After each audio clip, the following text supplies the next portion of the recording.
जय श्री कृष्ण। अर्जुन अपने आप को कल्याण भी करना चाहते हैं और युद्ध करने से घबरा भी रहे हैं। ऐसा नहीं हो सकता।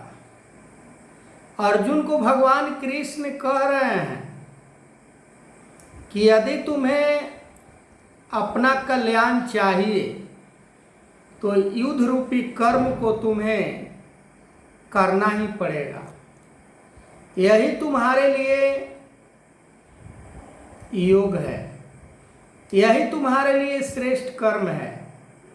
इसी कर्म से तुम्हें इस मानव जीवन का कल्याण होना है। हम सोच सकते हैं कि अर्जुन जैसे व्यक्ति को गुरु स्वरूप कृष्ण ऐसे कर्म करने को उत्साहित कर रहे हैं, फिर भी अर्जुन करने के लिए तैयार है। अर्जुन का इच्छा है, पर अर्जुन को थोड़ा सा मन के अंदर लेकिन और परंतु है। थोड़ा सा कामना अर्जुन के मन के अंदर रह गया है। यही यदि अर्जुन कामना को खत्म कर देंगे तो अर्जुन श्रेष्ठ कर्म करने से पीछे नहीं हटेंगे। आज भी यदि गुरु जिस कर्म को करने के लिए मनुष्य को समझा रहे हैं वो कर्म हम नहीं कर पाते हैं, यही एक बाधा है कि हमारे मन के अंदर कामना और तृष्णा इतना बढ़ चुका है कि हम ज्ञान के माने मतलब ही नहीं समझते हैं।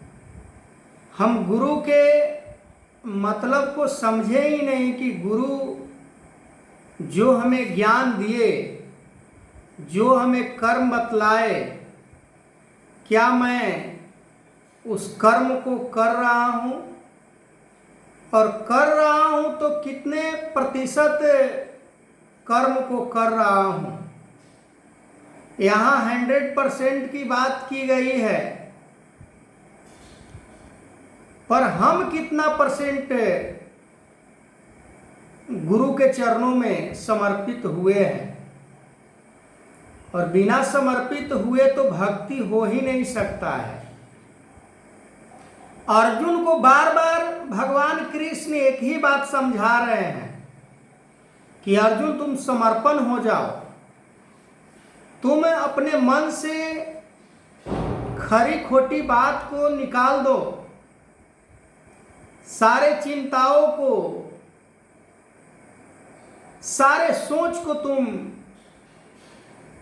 कामना रहित हो जाओ। तुम अपने पास कुछ भी मत रखो, तुम अपने मन में किसी प्रकार के विचार उत्पन्न होने ही मत दो, तब तुम कर्म करने में सक्षम हो पाओगे। आज भी मन के अंदर इतना घमंड है, इतना गुरूर है, इतना क्रूरता है, पर हम बात करते हैं कि मैं धर्म के रास्ता को अपनाया हूं।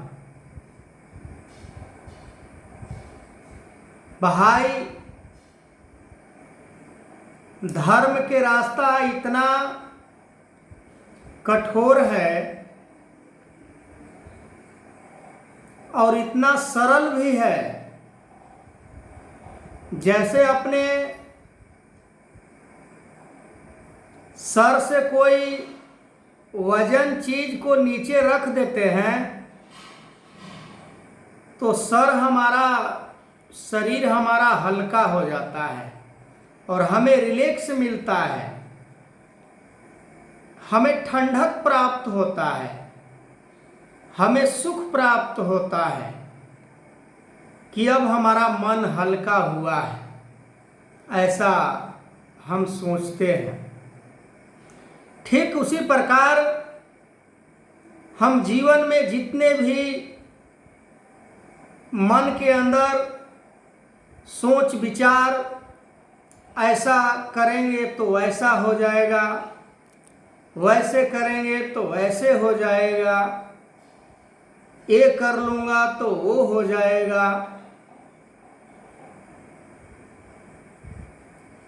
तो वही हमारे मन के अंदर वह अज्ञानता हमारे सर के ऊपर वो मोटरी के समान है, हमारे मन के ऊपर ये बार बार हमें कामना और वासना इच्छाओं से बाहर नहीं निकलने देता है, जिसका नतीजा हमें बड़ी दूर की यात्रा तय करना पड़ता है। 84 लाख योनि का यात्रा कोई साधारण सा बात नहीं है, सोचकर देखा जाए। अभी तो खैर समय है, मानव जीवन अवसर के रूप में हम सभी को प्राप्त है। अभी कहीं ज़्यादा देर नहीं हुआ है, अभी समय है, पर समय का क्या भरोसा, कब समय चला जाता है किसी को अंदाजा तक भी नहीं है कि समय कितने पल में या कितने क्षण में बदल जाता है। आगे मैं इस वीडियो को कंटिन्यू करूंगा, तब तक के लिए जय श्री कृष्ण।